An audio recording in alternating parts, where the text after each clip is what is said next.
Hello everyone. इस lecture से हम कॉन्स्टिट्यूशन के आर्टिकल्स की एक्चुअल रीडिंग स्टार्ट कर रहे हैं और सबसे पहले हम स्टार्ट करेंगे part one of the constitution से, जो है the union and it's territory.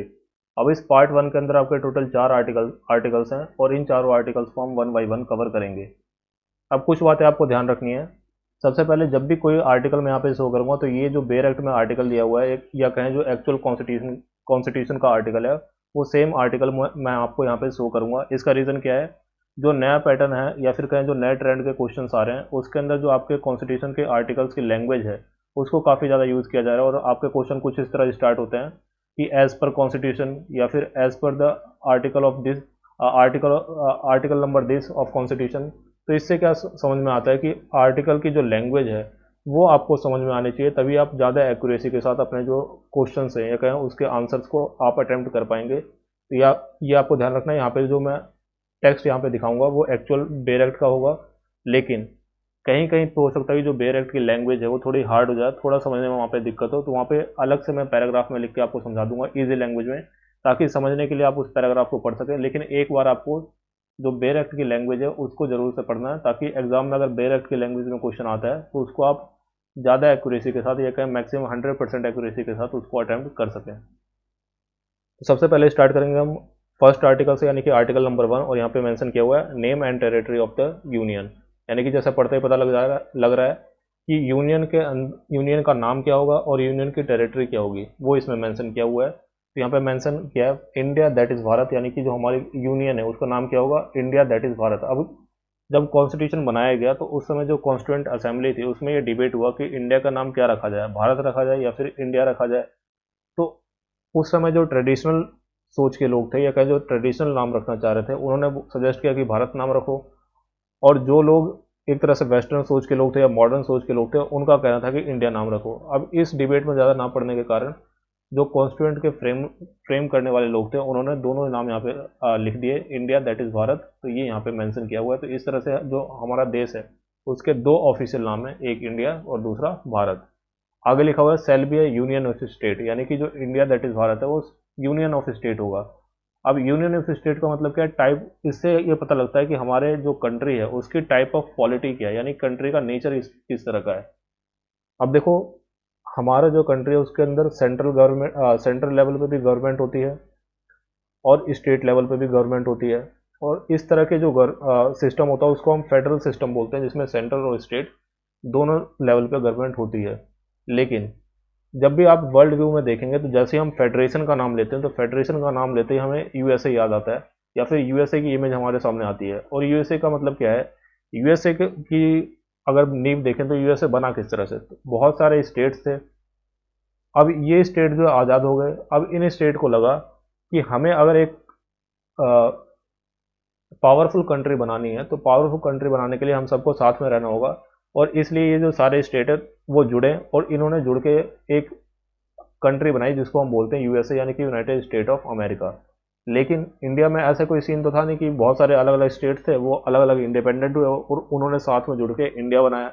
India के अंदर तो पूरा एक इंडिया कंबाइंड इंडिपेंडेंट हुआ और उसके बाद हमने अपनी एडमिनिस्ट्रेटिव कन्वीनियंस के अकॉर्डिंग जो स्टेट्स हैं उनको बनाना स्टार्ट किया। तो इंडिया में अगर यहाँ पे हम फेडरेशन वर्ड का यूज़ कर लेते तो जो स्टेट्स थे उनको ये लगता, या हो सकता है जो बाकी कंट्रीज थी, या जो परसेप्शन बनता है कि हमारे यहाँ जो स्टेट्स हैं वो भी यूएसए की स्टेट की तरह पावरफुल है। लेकिन इंडिया में ऐसा केस तो है नहीं, इंडिया के जो स्टेट्स हैं वो यूएसए के स्टेट जितनी पावरफुल नहीं है। तो इस कन्फ्यूजन से बचने के लिए, इस डिबेट से बचने के लिए जो कॉन्स्टिट्यूशन को फ्रेम करने वाले थे उन्होंने यहाँ पे फेडरेशन वर्ड यूज़ नहीं किया और उन्होंने यहाँ पे वर्ड यूज़ किया यूनियन, कि इंडिया जो है फेडरेशन, एक तरह से फेडरल पॉलिटी तो है, यहाँ पे भी सेंट्रल लेवल पे भी गवर्नमेंट है और स्टेट लेवल पे भी गवर्नमेंट है, लेकिन हम फेडरेशन ऑफ स्टेट नहीं है, हम है यूनियन ऑफ स्टेट। तो ये आपको ध्यान रखना है, ये कॉन्सेप्ट आपको ध्यान में रखना है। तो ये आपका सब क्लॉज वन हो गया। फिर आपका सब क्लॉज टू में यहाँ पे लिखा हुआ है the state and the territory thereof shall be specified in the first schedule. मैंने आपको बताया था शेड्यूल वाले लेक्चर में कि जो आपका फर्स्ट शेड्यूल है उसके अंदर यूनियन और स्टेट्स की जो टेरिटरीज हैं उसके नेम मेंशन किए हुए हैं। तो स्टेट्स और यूनियन टेरिटरी के नेम जो है आपके फर्स्ट शेड्यूल में मेंशन किए जाएंगे। थर्ड सब क्लॉज कहता है the territory of India shall be comprise, जो इंडिया की टेरिटरी है वो कौन कौन सी होगी, तो a territory of the state, state की जो टेरिटरी होगी वो, इसके अलावा यूनियन टेरिटरीज की जो एरिया होगा वो, इसके अलावा such other territories as may be required acquired. इसका मतलब क्या है कि अगर इन फ्यूचर इंडिया कोई और टेरिटरी एक्वायर करता है तो उस टेरिटरी को भी टेरिटरी ऑफ इंडिया के अंदर माना जाएगा। तो ये आपका फर्स्ट आर्टिकल है। इसके अंदर बेसिकली आपकी दो चीज़ें मेंशन की हुई है, एक तो इंडिया जो है फेडरेशन ऑफ स्टेट नहीं है, इंडिया है यूनियन ऑफ स्टेट, और दूसरा इंडिया का नाम मेंशन किया होगा, कंट्री का नाम क्या होगा, और टाइप ऑफ पॉलिटी क्या है कि हमारे जो कंट्री है उसका पॉलिटी का टाइप क्या है, तो ये यूनियन ऑफ स्टेट है। फिर आगे ये तो मैंने आपको बता दिया कि तीन टाइप की जो टेरिटरीज है इसमें मेंशन की हुई है, तो ये मैंने इजी लैंग्वेज में यहाँ पे इसको मेंशन कर दिया है। आर्टिकल 2 जो आप देखें तो इसमें मेंशन किया हुआ है एडमिशन और एस्टेब्लिशमेंट ऑफ न्यू स्टेट, यानी कि कोई नया स्टेट बनाना तो उसका प्रोसीजर क्या होगा। पार्लियामेंट में by law admit into the union और establish new state on such terms and condition as it thinks fit, यानी कि पार्लियामेंट की जैसी इच्छा हो वो अपनी इच्छा अनुसार कोई नया स्टेट बना सकता है, या कोई एग्जिस्टिंग स्टेट है कोई स्टेट जो है उसको इस्टेब्लिश कर सकता है। तो यहाँ पे अगर आप इजी लैंग्वेज में देखें तो आर्टिकल 2 के अंदर पार्लियामेंट को दो शक्तियां दी जा रही हैं। कौन कौन सी शक्ति? पहली शक्ति यानी कि पहली पावर दी जा रही है the power to admit into the union of India new state, यानी कि यूनियन ऑफ इंडिया के अंदर कोई नई स्टेट को शामिल करना है, या फिर power to establish a new state, या न्यू स्टेट को बनाना है। अब ये इसको ध्यान से समझो, न्यू स्टेट को एडमिट करने से यहाँ पे क्या मतलब है कि इंडिया के अंदर से कोई स्टेट एडमिट नहीं होगा, इंडिया के बाहर से कोई स्टेट एडमिट होगा। जैसे कि मान लो ये बांग्लादेश है, ये बांग्लादेश का कोई स्टेट है, इस बांग्लादेश के स्टेट को हमें इंडिया के अंदर एडमिट करना है, तो वो एडमिट करने की पावर जो है ये ए में जो यहाँ पे मेंशन किया हुआ वो इस पावर की बात कर रहा है, power to admit into the union of India new state. तो यहाँ पे ये बांग्लादेश का स्टेट था, इसको हमने न्यू स्टेट के रूप में इंडिया में एडमिट कर लिया, तो ये पावर यहाँ पे मिलती है। इसके अलावा power to establish new state, मान लो कोई ऐसी टेरिटरी है जो किसी कंट्री के अंडर में है ही नहीं, मान लो कोई ऐसा आइलैंड है जो पहले डिस्कवर ही नहीं किया गया था, तो वो मान लो इंडिया ने डिस्कवर कर लिया, तो इंडिया चाहे तो ये जो आइलैंड है इसको भी अपनी टेरिटरी का पार्ट बना सकता है, जो कि पहले एग्जिस्टेंस में नहीं था, या कहें पहले किसी कंट्री के अंदर नहीं आता था। तो ये दोनों पावर जो है पार्लियामेंट को दी गई है, और पार्लियामेंट की जैसी इच्छा हो उसके अनुसार पार्लियामेंट जो है नए स्टेट को एडमिट कर सकता है। The first refer to the admission of state which are already in existence, ये मैंने आपको बता दिया। जो पहला है वो उन स्टेट्स की बात कर रहा है जो पहले से एग्जिस्टेंस में है, जैसे ये बांग्लादेश का मान लो कोई स्टेट है तो पहले से एग्जिस्टेंस में है। While the second refers to the establishment of state which were not in the existence before, और सेकंड में मैंने आपको बात किया जैसे कोई एक नया आइलैंड मिल जाता है तो वो जो है पहले से एग्जिस्टेंस में नहीं है, तो उसको ऐड करने का जो प्रोसीजर है वो सेकंड पार्ट में यहाँ पे मेंशन किया हुआ है। Notably article 2 relates to the admission और establishment of new state that are not part of union of India, यानी कि जैसे मैंने आपको पहले बताया यहाँ पे उन स्टेट्स की बात की जा रही है जो पहले से इंडिया के अंदर इंडिया के पार्ट नहीं है। तो ये आपका क्लियर हो गया। आर्टिकल 1 के अंदर आपको बताया गया कि India that is Bharat shall be union of state और कौन कौन सी टेरिटरी होंगी। इसके बाद आर्टिकल 2 में आपको बताया गया कि कोई टेरिटरी अगर इंडिया के बाहर की है उसको अगर इंडिया में शामिल करना है तो उसको कैसे शामिल करा जाएगा। और आर्टिकल 3 में आपको बताया गया कि जो इंडिया की एग्जिस्टिंग स्टेट है उसमें कोई चेंज करना है तो वो चेंज कैसे किया जाएगा। तो यहाँ पे देख सकते हैं आप आर्टिकल 3 में मेंशन किया हुआ है formation of new state and alteration of areas boundaries और names of existing state parliament में बाय लॉ, यानी कि ये सारी चीज़ें अगर करनी हो, अल्टरेशन ऑफ एरिया करना हो, फॉर्मेशन ऑफ न्यू स्टेट, कोई नया स्टेट बनाना हो, किसी स्टेट का जो एरिया उसमें उसको अल्टर करना हो, उसकी बाउंड्री को अल्टर करना हो, उसको नेम को अल्टर करना हो, तो उन सब का प्रोसीजर क्या होगा। Form a new state by separation of territory from any state by uniting two or more state or parts of state by uniting any territory to a part of any state. कहने का मतलब ये क्या है कि एक state को divide करके दो स्टेट बना दो, दो स्टेट को जोड़ के एक स्टेट बना दो, दो स्टेट के किसी पार्ट को जोड़ के एक स्टेट बना दो। किसी भी स्टेट को किसी भी तरह से डिवाइड किया जा सकता है, किसी भी तरह से ऐड किया जा सकता है, किसी भी तरह से उनकी बाउंड्रीज को चेंज किया जा सकता है, उनके नेम को चेंज किया जा सकता है। ये सारी पावर जो है आपके पार्लियामेंट के पास है। और क्या क्या चीज़ें कर सकते हैं, increase the area of any state, किसी स्टेट के एरिया को इंक्रीज कर सकते हैं, डिमिनिश कर सकते हैं एरिया को, अल्टर द बाउंड्री, उनकी बाउंड्रीज को अल्टर किया जा सकता है, और अल्टर द नेम। ये सारे काम जो है पार्लियामेंट कर सकती है।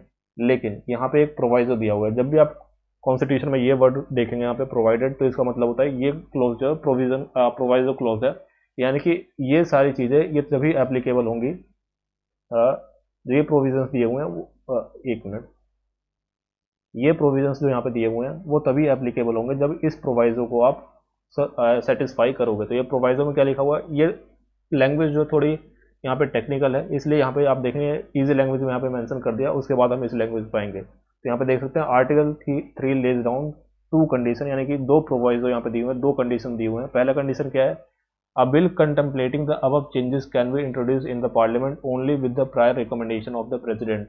यानी कि पार्लियामेंट के अंदर जब भी कोई ऐसा बिल आएगा कि इस स्टेट के एरिया को कम करना है, ज़्यादा करना है, उसमें बाउंड्रीज मेल्ट करना है, नेम में कोई चेंज करना है, तो ऐसा बिल जो है जब भी पार्लियामेंट में आएगा तो उस बिल को प्रायर रिकमेंडेशन लेनी पड़ेगी प्रेसिडेंट से। यानी कि प्रेसिडेंट प्रायर रिकमेंडेशन देगा तो ही ऐसा बिल जो है पार्लियामेंट में इंट्रोड्यूस किया जा सकता है। बिना प्रेसिडेंट के प्रायर रिकमेंडेशन के ऐसा कोई बिल जो है इंट्रोड्यूस नहीं किया जा सकता। ये पहली कंडीशन है। दूसरी कंडीशन क्या है, before recommending the bill the president has to refer the same to the state legislature concern for expressing its view within a specified period. यानी कि जब भी ऐसा कोई प्रपोजल आएगा प्रेसिडेंट की तरफ से, तो प्रेसिडेंट जो है उसको उस स्टेट की स्टेट लेजिस्लेचर में भेजेगा जहां इस चेंज को अप्लाई करना है। यानी कि मान लो जिस स्टेट का बाउंड्री चेंज करनी है, उसको छोटा बड़ा करना है या उसका नेम को चेंज करना है, तो उसकी जो स्टेट लेजिस्लेचर होगा वहाँ पे एक प्रपोजल भेजा जाएगा और उनसे उनके व्यूज़ को मांगा जाएगा। हालांकि जो भी वो व्यूज़ उनके होंगे वो पार्लियामेंट के ऊपर कंपलसरी एप्लीकेबल नहीं होगी। पार्लियामेंट की इच्छा उन व्यूज़ को वो माने या ना माने। अब प्रोसीजर को ध्यान से समझो।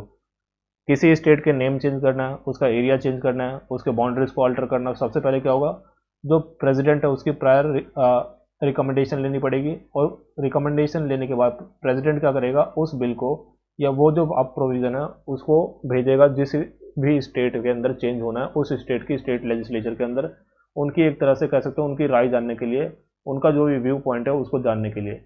ये व्यू पॉइंट लेके स्पेसिफाइड टाइम पीरियड के अंदर ये बिल पहुंच जाएगा पार्लियामेंट में। अब पार्लियामेंट जो है, पार्लियामेंट की इच्छा है कि जो स्टेट लेजिस्लेचर ने जो अपना व्यू दिया है उसको माने या ना माने। पार्लियामेंट चाहे तो उस व्यू को मान भी सकता है और पार्लियामेंट चाहे तो उस व्यू को रिजेक्ट भी कर सकता है। टोटली पार्लियामेंट के ऊपर है, ये कहें लोकसभा और राज्यसभा के ऊपर है कि वो उस स्टेट की बाउंड्री को चेंज करना चाहती है या नहीं करना चाहती। स्टेट का उसमें कोई रोल नहीं है। अगर स्टेट मना भी करता है तो भी वहाँ पे चेंज होके रहेगा अगर पार्लियामेंट की इच्छा है तो ये आपको ध्यान में रखना है। तो यहाँ पे आप देखें कॉन्स्टिट्यूशन के आर्टिकल की लैंग्वेज पढ़ें तो यहाँ पे मेंशन किया हुआ है, provided that no bill for the purpose shall be introduce in either house of parliament except on the recommendation of the president and unless where the proposal contained in the bill affect the area, boundaries or name of the state, the bill has been referred by the president to legislature of that state for expressing its view thereon within such period as may be specified in the reference or within future further period as the president may allow and the period so specified और allowed has expired. कहने का मतलब ये जो दो point है मैंने mention किए हैं उसी को यहाँ पे थोड़ी टेक्निकल लैंग्वेज में लिखा हुआ है, तो इसको आप चाहे तो ये जो डायरेक्ट वाली लैंग्वेज इसको थोड़ा स्किप कर सकते हो। ये जो 2 पॉइंट्स है इसको आप मेनली याद रखो तो आपका काम हो जाएगा।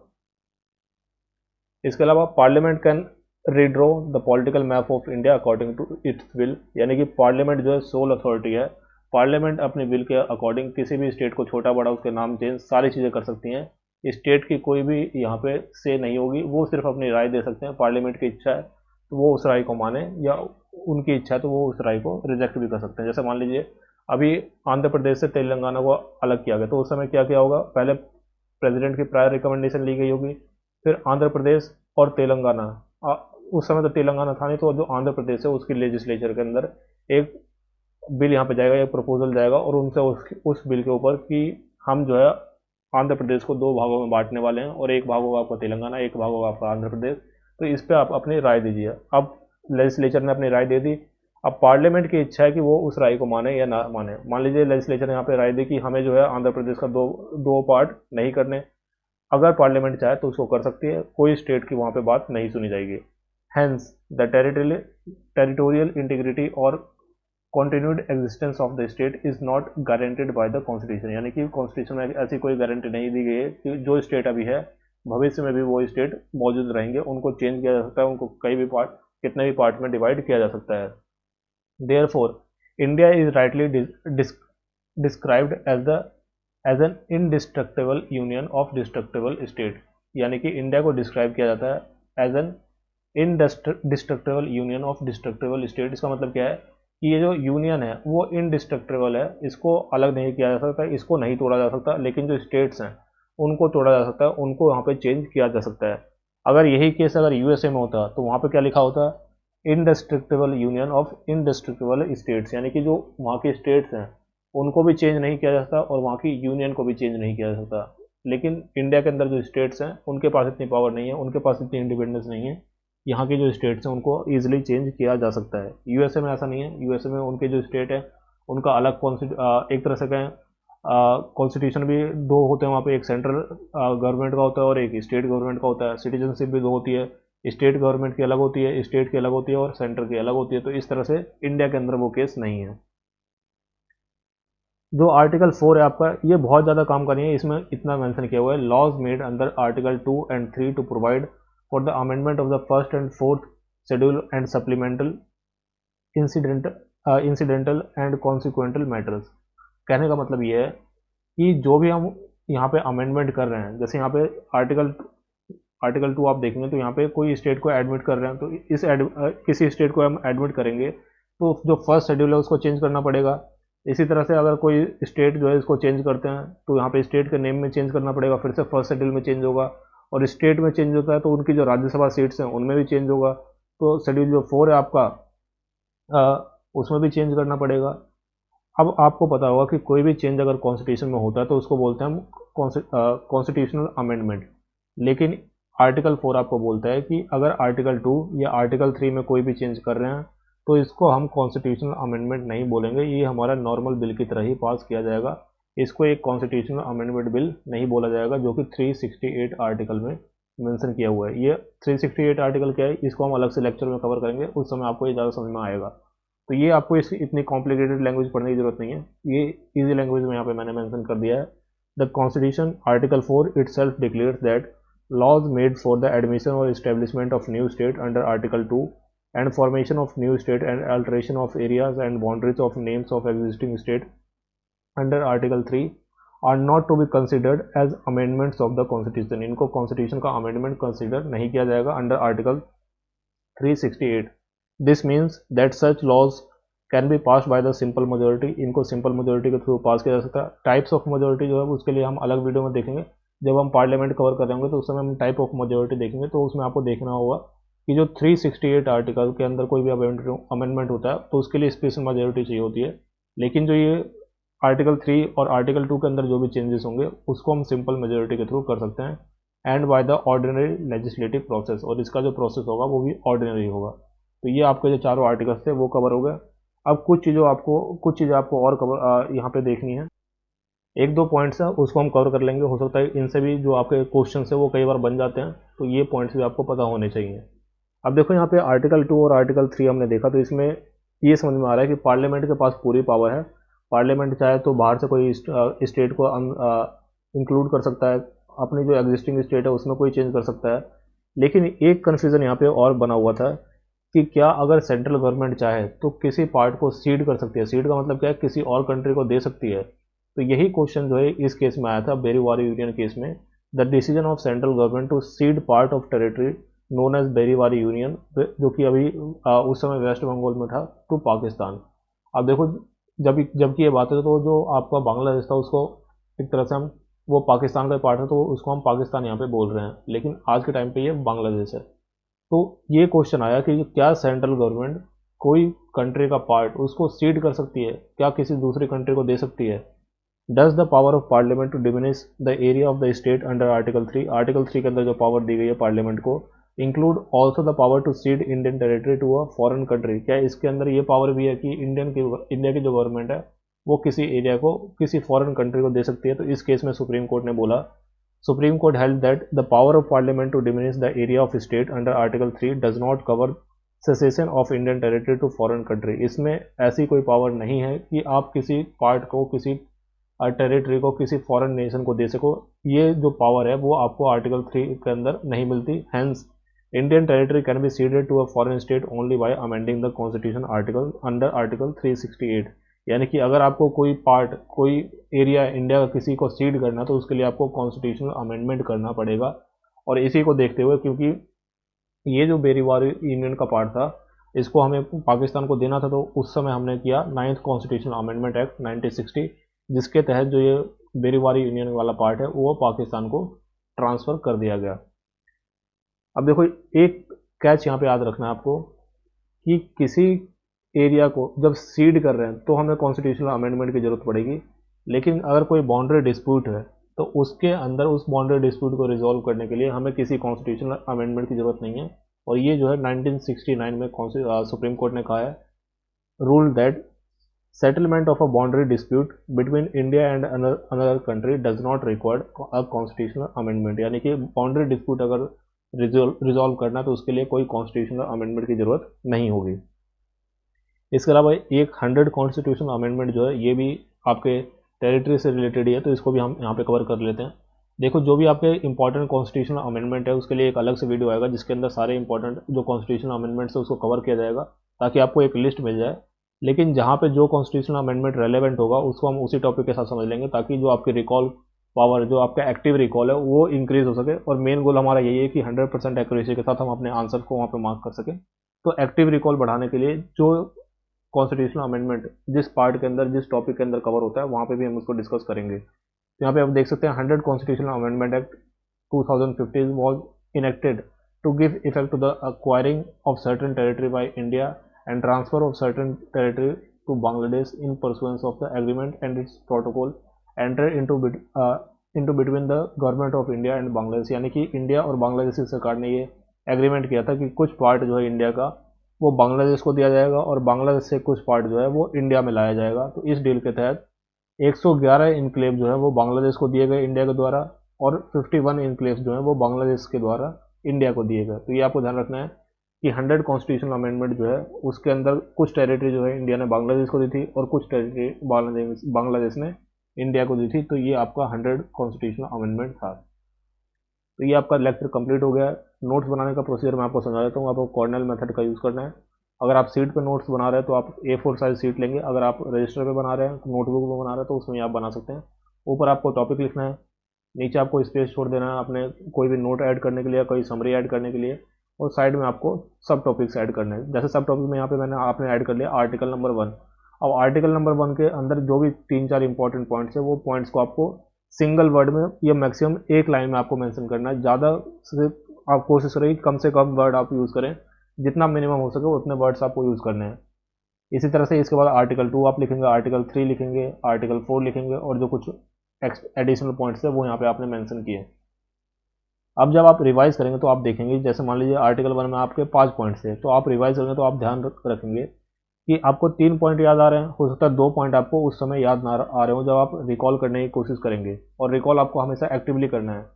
तो रिकॉल करने की कोशिश करेंगे तो आपको ध्यान पड़ेगा कि आपने 2 पॉइंट्स जो यहाँ पे मिस कर दिए, तो इन 2 पॉइंट्स को आपको हाईलाइट कर लेना है।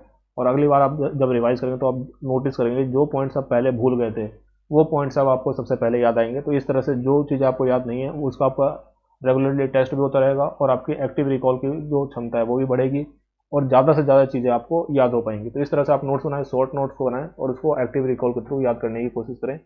और कोई आपकी क्वेरी तो आप बता सकते हैं। अभी के लिए वीडियो में इतना ही। Thank you.